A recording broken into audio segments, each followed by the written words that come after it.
y'all ever see any of these, you want to stock up on them. Get as many as you can. They have to be these. They don't have to be as long, but they have to be metal. Metal sparklers.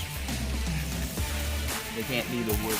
You take all these out of the packaging, make some tape, and wrap them as tight as you can get them. Stick them in a cement mailbox and see what happens. Now get this sparkler to your kids to play with. This is 104 metal sparklers all wrapped up.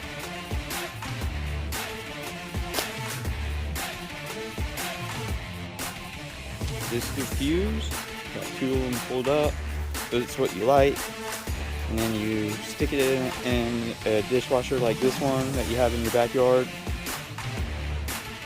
Y'all have one in your backyard, right?